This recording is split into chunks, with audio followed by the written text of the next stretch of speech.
Welcome to Gross Domestic Problem, the podcast that tackles America's biggest and most urgent crisis head on. The economy is on the brink. Americans feel it. But what if the real cause of the squeeze in their bank account, like an iceberg about to sink a ship, was mostly invisible? That iceberg? The national debt. Every episode of this show will be focused on unveiling this slow motion disaster. How do we get here? What happens if we don't get it under control? And what's the least painful way out? And what do we do in the meantime? There is no do-nothing solution, and every solution will require some sacrifice. But refusing that pain for ourselves means handing it on to the future with little to no control over who it hurts. And if you're like us, that's unacceptable. So let's dive in.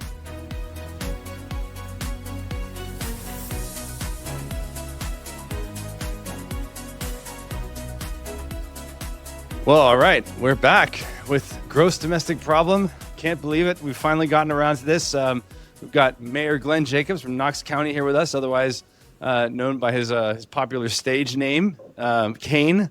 I've known of you for a long time, Mayor Jacobs, but it was really about a couple months ago when Ryan Green was really the one who said, you know, hey, he was an early supporter of the show, and he said you absolutely have to have Glenn Jacobs on your show. And so, I mean, I knew who you were because of Tennessee, but once I started digging in, I was like, okay, this guy actually has a take when it comes to the single most important domestic policy issue of our time. At least that's the point of view of our show here. And so I'm going to have to discipline myself to not talk about professional wrestling this whole time, so I can give you a chance to actually say something meaningful about the debts. But thank you so much for joining the show. Really an honor to have you, sir. Thank you. Hey, what we should do is we say, the national debt is really bad. Okay, let's talk about wrestling. Yeah, right? Yeah. The circumstance under which it happened is that when I was talking with Ryan about your most recent budget speech back in May, and in that speech you told Ryan, you told everyone, but Ryan was the one who pointed it out to me. He said, you were talking about how in the most recent budget there were no tax raises. And you said, the quote, which I loved, was, all of us must live with our means, and that includes government. And you were saying that as a rationale for not raising taxes. And I'm curious, I mean, there's a lot of people, some of whom live in your city, your county seat, some of whom live here in Hamilton County's county seat where I am, who would say that raising taxes is the only responsible answer to the problem of financial strain on governments. I mean, that's not a view unique to Tennessee, but we have plenty of people who think it here. What are they wrong about, Mr. Mayor? Well, what they're wrong about is the burden that it puts on the individuals that have to pay the taxes. You know, it's really easy for someone who is well off enough that increase in property taxes is not going to impact them, but for everyone else, it does have an impact, and it also carries through. And at a macro level, when you increase taxes, you're taking money out of the private sector, which is the productive sector of the economy, which means that you're literally destroying jobs and opportunity. We haven't raised taxes, property taxes here in Knox County in 20 years. When I came into office, I said that I wasn't going to do that. What we do is we do our very best to just literally live within our means and say, we can't do that, we can do this, we have to phase this because we can't do it all at once, those sort of things. I'll tell you, and something that really solidified my view, I'll tell you a quick story. A while back, the city of Knoxville had raised taxes. Now, they don't do it that often, actually, but about once every 4 years, they'll raise taxes. When they do, it's pretty significant. So they had about a 20% property tax increase. Live in the city, you pay both city and county property taxes, okay? But we don't control their tax rate. It's their own. We also just had a reappraisal, and I don't like the way that reappraisals happen in Tennessee. Right. Basically, what happens is we can't use them as a stealth tax increase. So people will think, oh, you're getting more money because everything was reappraised higher. No, What actually happens is our certified tax rate has to drop concomitant with the increase in property values. But it does have an impact on the individual. Aggregate, it's the same. But on the individuals, it's different. And what we saw this last time was we had about a 38% average 4 years increase in property values. Well, how this works is if your property if your property comes in and it's 38% higher than it was 4 years ago, you pay the same amount of property taxes. If it's lower, you pay lower, but if it's more, you pay more. So, Right. for instance, if you have $1 million home and it's reappraised at 1.2 million, that's $200,000 increase, but it's only 20%. So you're actually That's right. 10% less in property taxes. If you have a $150,000 home that goes Right. up to 225, that's only $75,000, but it's a 50% increase in the price of the home, the appraisal, which means your property taxes go up by 12%. So there Right. was, I appreciate the way you're putting this, as you know. it gets a little confusing for folks. We had a lady in my office, a poor lady. She lived in the city, and so she got the double whammy. She was didn't have much money, Right. so she was one of those that saw the reappraisal. Her property taxes went way up over that, and then also the city had raised taxes at the same time. Her husband had just passed away. She's on a fixed income. Her property taxes had nearly doubled. Yeah. And she'd come down to pay him, and she opens up this envelope that she just wasn't prepared for that. So she had a Right. little bit of money in the envelope. That was all she had to get through the rest of the month. And the thing is, for most folks, okay, $5 a month it's not a big deal. But for some folks, $5 a month is the difference between making it to the end of the month and not. And that's something that we all have to realize is, we take this abstract view that, oh, government just whatever, right? And we're just like another company raising our prices. Well, it does have an impact on people, and we have to think about that. And the people it has the impact on generally are the people that can least afford to pay. I very much appreciate the way you're saying this for a number of reasons. One of which is, I'm sure you know, this is a live issue right here in Chattanooga, Tennessee, where I live right at the moment, as it is in every city when the annual budget and reassessments come out. And it's become kind of an issue because some of our local leadership are talking about it in ways that may or may not be doing justice to this very fact. Sure. The other thing that I loved about what you said, and this is the thing that I think in general is part of the fiscal policy question altogether. So we'll talk about it a few times, I think, in our conversation here. But economic decisions, they bite at the margins, and so they don't. As you just pointed out, my house is. My house has gone up, 18% in value. In raw numbers, it's a lot, but in percentage, it's not that much. But for people whose homes are near the median value, those people, and they're generally middle class, they're often single income or fixed income, people like that, they're seeing property values go up by 75% over the course of a couple of years. Suddenly, they're priced out of their own homes. Right. So I think it's a question of, and this is what you said, I think, so eloquently, is that government living within its means is not a thing that happens or doesn't happen in a vacuum. It's zero sum with the potential of citizens to live within their means. And I think that's a point you just very well made. Right. Yeah. When government doesn't live within its means, it means the means that the citizens have to have become much larger in order to make ends meet. Exactly right. Mayor Jacobs, one of the things I noticed whenever we started doing our workup on the show, I looked back at your Twitter account, which I assume is a public, like an official Twitter account, and I noticed that since you took office in 2019, I saw something like 14 or 17 particular mentions of the national debt, like specifically the national debt. If you go past that to looking at fiscal policy more generally, then the mentions go up even higher. I'm curious. So it makes perfect sense to me why you as a county mayor would be talking a lot about property taxes. That's a thing that that is your permit, is your remit to deal with. When you think about your role in government, what is the point of a county mayor talking at length and often about the national debt? I mean, other than sort of fueling the worst kept secret in Tennessee, which is that you might one day have an interest in running for national office, what's the connection that you see between, your role leading a county government and, the fiscal dysfunction of Washington, D.C.? What you're looking at is probably not actually the official county mayor social media feeds. I talk a lot about it on my personal feed. Oh, okay.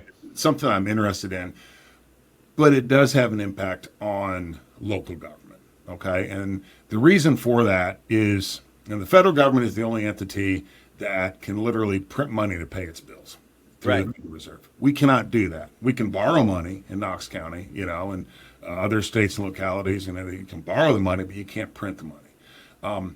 The reason that the national debt is where it is because of that dynamic. Okay, Yeah. when Congress needs money and the Fed can just print it, and then it goes out into the system and the big banks get it first and they're buying government bonds.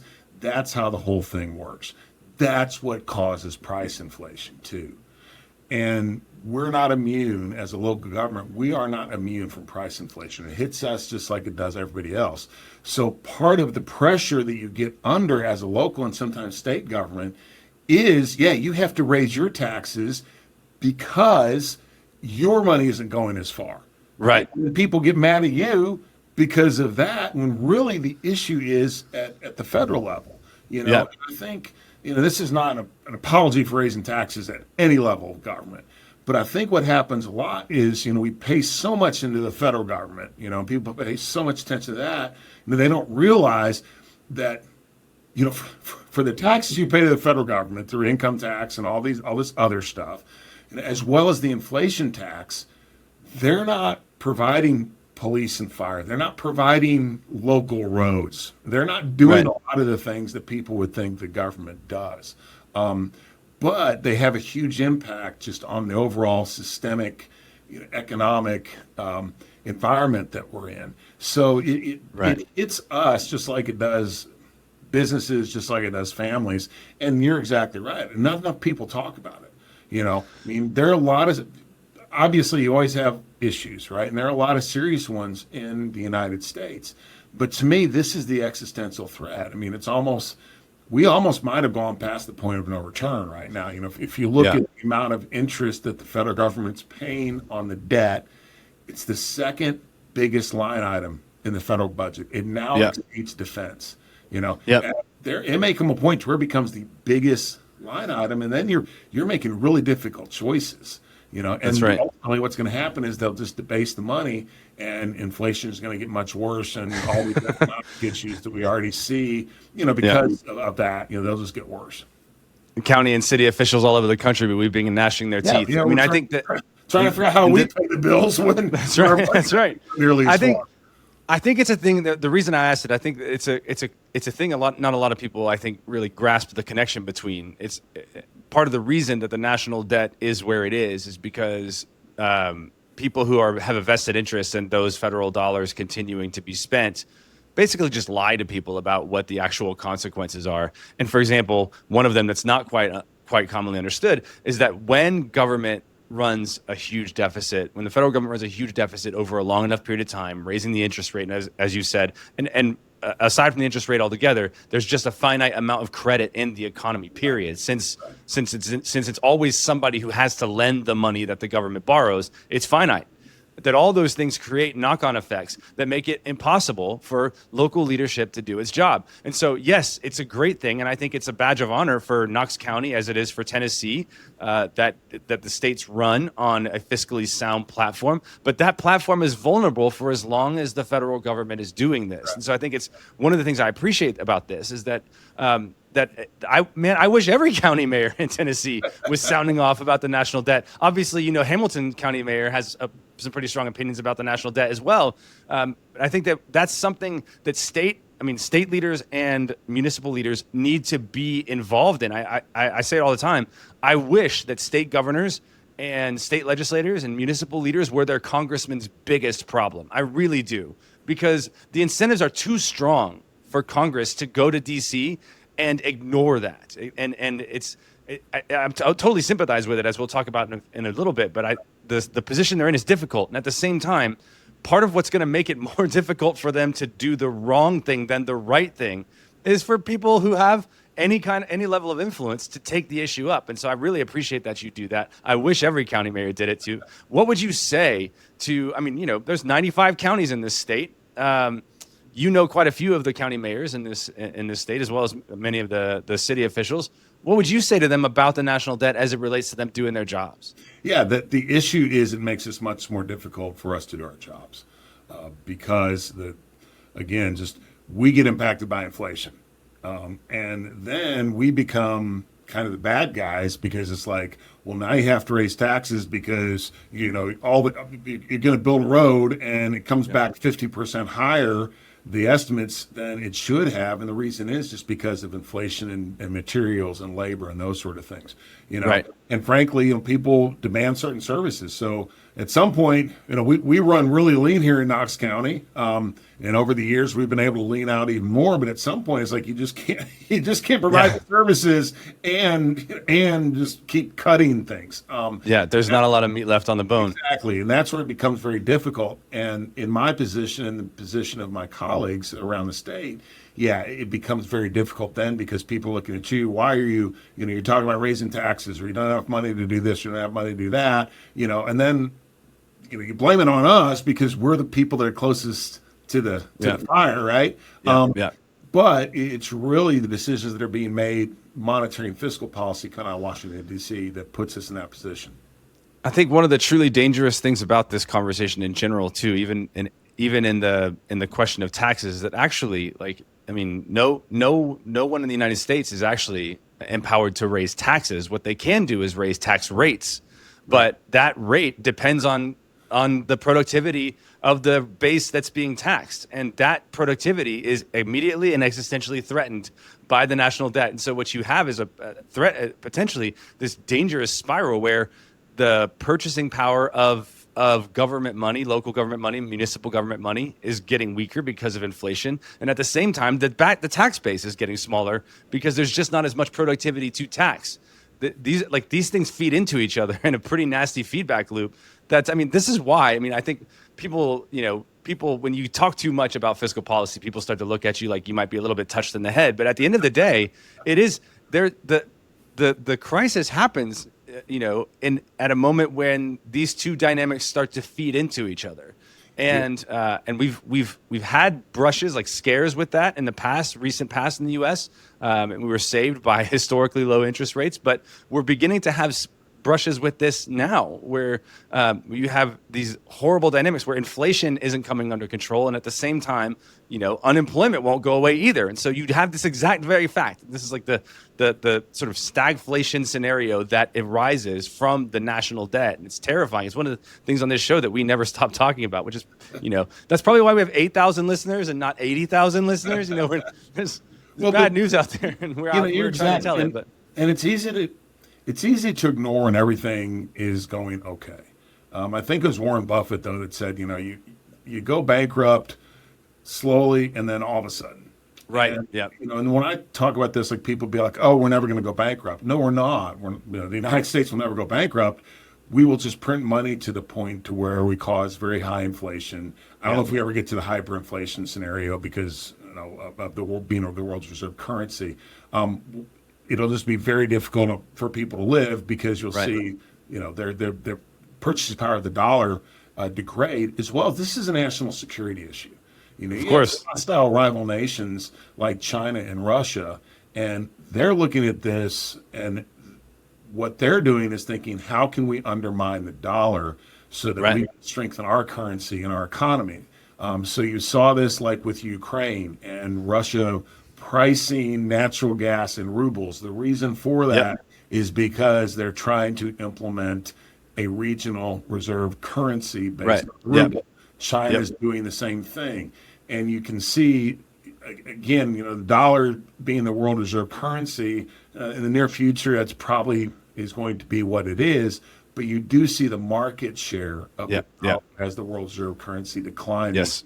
And that's really bad for us, too, as far as what's happening now. Sorry to get into all the fiscal and monetary stuff. We really export a lot of the inflation right now. The Fed, and it goes into foreign central banks and is held in reserve. If they don't have a reason to hold the dollars and they come back into the system, all that inflation translates into consumer price inflation. Right. Yeah, I think I saw this week that I think I saw yesterday that that central banks' gold holdings have outnumbered their dollar holdings for the first time in years.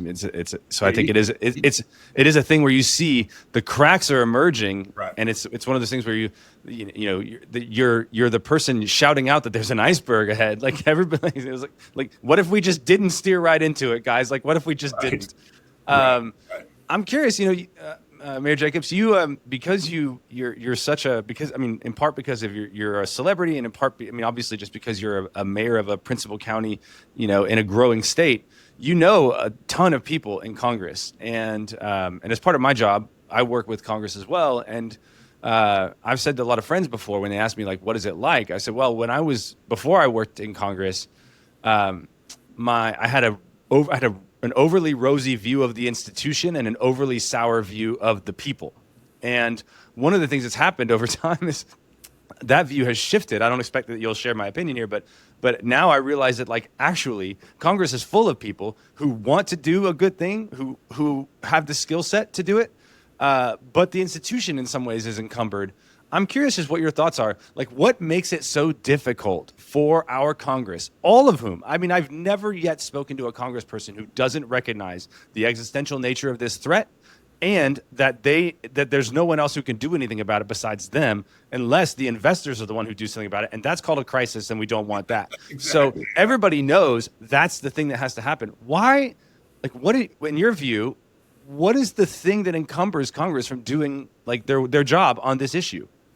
I think you're right. I do agree with you. There are a lot of good people in government. Before it was when people ask me what's their biggest surprise, it's actually it. I thought it was everybody's out for themselves, right? That's not the case. Especially the people I work with here locally. They're good folks. The system can be messed up. And the incentives. The problem with government. Is the incentives are completely backward from the private sector, and I think what happens with Congress is you're expected just to bring home the bacon, and we see that, like, for instance, when one of the COVID bailouts was happening, and the local media here, my statement was, look, Congress should not be spending this money, but if they do, Knox County has to get some just like everybody else, and of course, local media is like, oh, Jacobs is saying only Knox County should get the money. No one should be getting the money. But if anyone gets the money, our people pay taxes and are subject to inflation too, so we should get our portion of it, right? Yeah. I think that's the issue, though. So much of it is just bringing home the bacon, and trying to figure out how to make this thing work. And you have there's and I think it's in the back of a lot of people's minds, but I don't think they realize how serious it is, and right. How quickly, how quickly things, and we've seen it in 2008 with the housing crisis and the mortgage-backed securities and all that stuff. I mean, it went from everything being fine literally to the world's falling apart in like a week. Right. That's right. Those things can certainly happen again. Right. Right. And I think that's a lot of it is just not bad people, but it's just business as usual until you hit a crisis. And then by the crisis, it's almost too late. Yeah, it's as Hemingway and Buffett apparently say, overtime and all at once. Right. I think I'm as you're talking, a thing that's immediately coming to mind is the negotiations over the most recent reconciliation bill that went through Congress. I know that Senator Rand Paul is a good friend of yours, and there was an interview with him after the Senate passed it, and he was livid about the carve-out, the exception that Alaska had gotten for complying with SNAP requirements. And part of the reason that they had gotten that exception or that waiver was because their error rates are so high that they couldn't possibly hope to comply with a law compelling a lower error rate.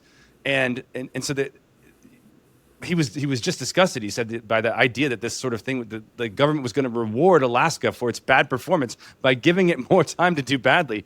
And the thing is, I know that if Senator Collins were on this interview and somebody asked her about it, she would say, and in fact, she did say, she was interviewed on this and she said, I did what I had to for my state.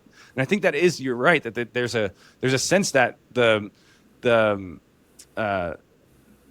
incentives of the job are to win for your people, but you take an oath to the Constitution when you take that job. Right. And so it's a twisted, difficult incentive structure that I think, for me, part of the reason I love what you're doing, Mayor Jacobs, is that part of the reason that exists is because the people aren't really aware of the size and scope of the problem. They're just really not. There are very powerful interests arrayed to keep that from them, and there are very few people with influence who are willing to say, look, I mean, because you kind of have to have, for lack of a better term, it's like you have to have the FU money equivalent of influence. That's like, you know what? There's nothing you can take from me that I want, so I can afford to tell the truth.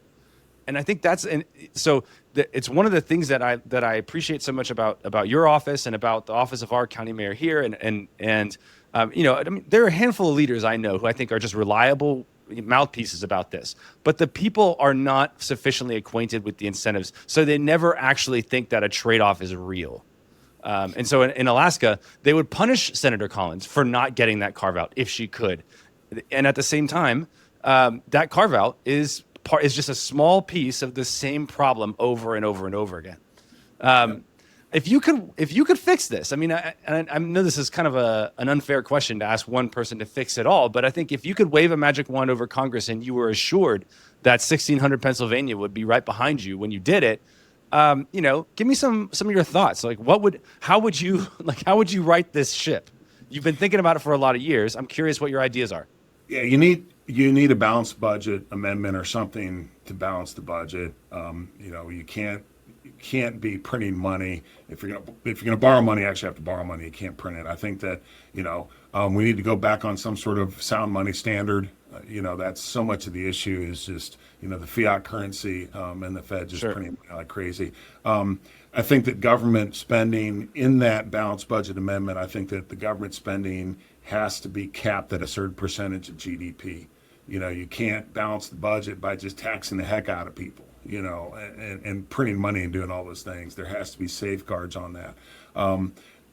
Senator Paul introduced some legislation a while back, but it was just like, it was called his penny cut. It was just a penny, a 1% from all these programs. And I remember him saying that he just had people showing up in his office and, we just can't survive if you do that. And it's like, it's 1%, and hiring managers all over the country are getting 12% ultimatums every November. Yeah. And I think that politically, and the Trump administration is doing this in large part, I think that a lot of the power and authority over things should be returned to the states like it was supposed to. And the states then can compete, and whoever does it right, basically is what we're seeing in Tennessee. We have really good fiscal policies, really good economic policies. We're benefiting because productive people are coming here and building businesses, which means that our tax base does increase without raising taxes. Right. So I think there is direct policy solutions. Again, it's very difficult because we're so far down the road on the monetary and fiscal side. But I also think that there has to be some policy, some political policy things that need to be addressed as well. Right. Yeah. Very helpful. I think one of the things I recently, whenever I was working up the show, I read your biography, Mayor Kane, and it was one of my. I loved the book. I mean, as I've said before, I grew up a professional wrestling fan, and all of the inside baseball about professional wrestling, I couldn't get enough of that. But I think probably the most surprising section of that book for me, Mayor Jacobs, was the part where you talked about your discovery of Austrian economics. And I mean, anybody who's listened to this show up until this interview prior, the few minutes up until now will have heard the fingerprints of Austrian economics in the things that you're saying, talking about, for example, raising the tax base by making tax-friendly policy that and attracts productive people. I guess I'm curious. In the book, you mentioned that this was a big discovery for you, and I'm curious. Just can you flesh out what was your road to discovery? That's not a thing I expected to see there. That's not usually seen as a prerequisite to a career in county politics or even in state politics in the American South. So I'm just curious how that story unfolded for you.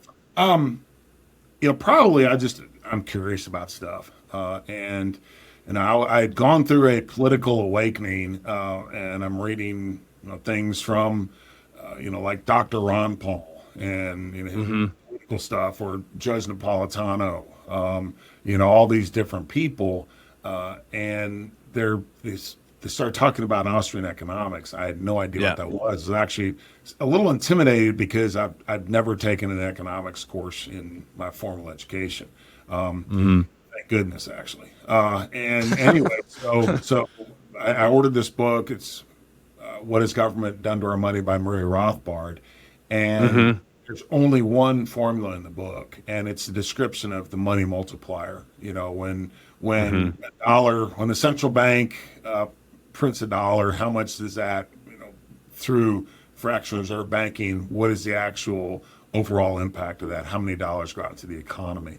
Right. So it's not like a prescriptive formula. It's just saying, Right. well, that was the only This is one. what happens. Yeah, that's the only one. He realized that economics is actually about human action and what human beings do. It's completely different than what we call economics now. Numbers and formula. And if the Fed does this, this is going to happen. Well, we can't Right. know that because you're dealing with millions of individuals, actual billions, that Yeah. have free will and are going to make decisions based upon the incentives that they have in their own lives, right? Or whatever their values are, or whatever situation that they're in. Yeah. And that was the eye-opening thing for me. I was like, oh, the economy's people, and Yeah. it's really, it's about Thomas Sowell, who's not an Austrian, but a great economist himself. It's really about determining the best allocation of resources. And the best allocation of resources is the free market. It's not central planning. Well, just freedom in general. I think one of my favorite. I was deeply influenced and formed in the Austrian school as well, and I think one of the things that I still kind of hold, because as you know, this is not in fashion. It's not in fashion, except for in a few libertarian think tanks. It's not very, very in fashion at all. Most academic economists are post-Keynesian, and the ones that aren't, they tend to just be kind of critical, like a pox on both your houses kind of economics. But I think one of the things that I have always appreciated about it is that it points out that actually at the core, like the core economic unit is an individual. Right. And because of that, there's always going to be kind of a mystery in economic decisions. And that mystery is something before which planners should be extremely humble. Right. People do in general act towards incentives, but the way they interpret those incentives is as unique as the people themselves. And so, and in some ways that's a great thing, because that's what means that if that wasn't so, then no one from Missouri who gets a football injury would suddenly just come up, improvise a brand new career in sports entertainment. It's precisely the fact that life hands individuals different things, and they make of it what they will, and that means short of a totalitarian limitation on individual freedoms, which has far worse consequences than the bad economics of it. You never can predetermine what individuals will do for good and for ill, and I think that's a thing that that Austrian thought captures so well, and it's precisely the reason. I think that's why people like the Austrian influenced politicians in the United States, people like Ron Paul and others, have been so insistent that the government just leave people alone. It isn't necessarily that everything people do will be good. It's that it's that at the end of the day, the difference made by limiting the freedoms of people you're cutting off way more good than bad. Exactly. That's exactly right. People, yes. People will inspire great solutions if you let them. And sometimes individuals make really bad choices. That does have an impact on a certain number of people. Problem is, when the government makes really, really bad choice, that has a systemic impact on hundreds of millions of people. That's the big issue. And I always say, you think about the weather, and even with AI and all this stuff, look, tomorrow we're not exactly sure what the weather's going to bring, right? And the weather's actually predictable because you have molecules and atoms that strictly conform to predictable natural law, right? Yeah. You're telling me that with hundreds of millions of people, we can't predict what the weather's going to be tomorrow, but we can predict what hundreds of millions of people are going to do who have free will and don't conform to any predictable pattern. That's right. That's right. Especially that's outliers. right. Yeah. Yes. Yes. And for what it's worth, I'm from Florida and have grown up under under hurricanes for most of my early life, and so I'm basically superstitious about the weather. As far as I'm concerned, fairies control it. Like, there isn't anything predictable in the weather. Right? Nobody knows why a hurricane goes this way and not that way, and nobody's ever convinced me that they do. Yeah. I'm curious about thinking about Austrian economics. I think I'm very curious about your assessment, and and you've been very kind, so I will let you run after this. But I'm just curious your assessment of I think for anybody from an Austrian frame of mind, the departure of the last regime had to be celebrated as good news. I mean, I think that there were so many ways in which they were putting the thumb on the scale of the choices that the kind of productive choices that frankly we need individuals to make. There's no equation that gets us out of the fiscal mess we're in that doesn't involve a radical increase in productivity. It has to happen, and we're losing population. So we basically need individuals to become like radically more productive than they've ever been in the history of the world. Otherwise, there's no way out. The math won't math no matter what you do. So I think we need individuals to be productive. And you think about, the threats that they made to compel, media companies to comply with like COVID orthodoxy, or like inviting, all the electric car makers to the White House except for Elon Musk so that they could like strategize partnerships and pick winners and losers. I mean, obviously that's all bad. I mean, and I think most people, even most people who don't necessarily have a dog in the fight of economic schools, saw that as just a step too far. How do you assess the new regime? That's my question. Like, what do you think? I mean, it seems to me that there are. I'll just stop there. How do you assess the new regime by comparison with the old one, or just in general, like what you would see as a kind of ideal about the relationship of government to the generation and production of value in the private market?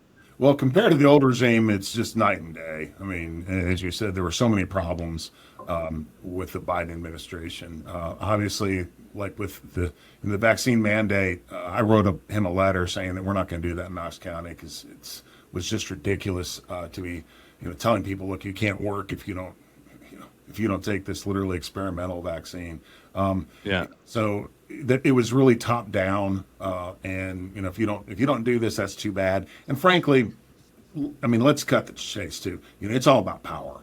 Okay, that's what in those situations it's really about staying in power. So you reward your friends, you punish your enemies. That's how it works. So it's a night and day. Obviously, I believe in Austrian economics. So any particular administration, there's some things I'm really not going to like, some things that I do. I think the tax policy with the Trump administration is outstanding. Some of the stuff that they've done there is really good. I would like to see spending cut, frankly. I mean, that again, if you look at inflation as a tax, which it is, when we run deficits, that's what actually causes inflation. Or as you said, that's what causes, say, interest rates to go up because the government's soaking up the capital from the private sector. So, just like everybody, I think they have to cut spending. I think that their thought is that we can increase productivity so much that you can offset some of the spending. That's just historically, I mean, you have to increase productivity so much. I think for every, and you might know this stat better than I do, but for every 1% of GDP, it's like between 100 and 300 billion dollars that there's a big range there. I would tend to go on the lower side, especially if you were to get to higher, because you got the law of diminishing returns, right? Right. But we've only ever run, I mean, like coming out of COVID, we saw a 5% increase in GDP, I guess 20. For a flash of time. Yeah. And that was unprecedented. Normally really good GDP growth is about 3%. So you're only looking at a couple $100 billion. And if you're running a $1 trillion deficit, that becomes problematic. So I would like to see more spending cut. They're on the right track with a lot of the other things to do, and also regulation. Man, that's such a huge deal. We're the home of nuclear energy here in East Tennessee. We see a huge play in that area. The problem is the United States. Okay, with our free market. We're in the bottom third of developed nations in the time that it takes for a nuclear power plant to come online. And it's all because of just not even safety regulations, but a lot of just silly stuff. Same with the chip manufacturing. One of our great senators, Bill Hagerty, had a bill that passed, but it basically, what was happening was if you wanted to build a microchip plant in the U.S., the permitting was you had to get this permit, get this permit, get this permit, and if you didn't get this, you had to go all the way back to the start. Right. It was 10 years to build a microchip plant, right? Yeah. They got it down to 2 years because of this legislation, which is a huge step forward. Yeah. But it is, man. It's deregulation, cutting taxes, and also cutting spending. Yeah, I think for me, I hoped that the current administration would be a lot farther along in the deregulation fight than they have been. I think they've prioritized other things. It's not for me to say, I mean, my own opinions are just my own opinions. They're not worth much to anyone else. But I think that I really had hoped that would be sort of a more front and center thing. And I think I've seen some evidence of it. But then there's also, I think every administration is going to face a temptation, as you said, to reward their friends and punish their enemies. And I think that sort of thing just gets in the way of focusing on solutions that are good for everybody, like radical. I would tell you this: if the Trump administration knew how to get 5% GDP growth, I would say forget. Who cares about the deficit? Do what you must do, whatever it is. You could grow your way out of that. Yes, I agree. Yeah. And I think, but I'd be curious about whether that's how possible that is. Yeah, the other issue too, is you just get distracted by stuff, and you do have an agenda, and then things pop up, So really, it's one of those things. I think that you have to once it's all said and done, a little time has passed, then you look back and say they were able to accomplish this and able to accomplish that. And certainly, and I'm a fan of President Trump's. He's not like the conventional politician, who is there just to stay in power. He doesn't have to do this. So I wish him the very best, and I think the best interests of the nation at heart when he makes these decisions. But that's not at all just because you guys are old wrestling buddies. No, I truly believe that about him. Yeah.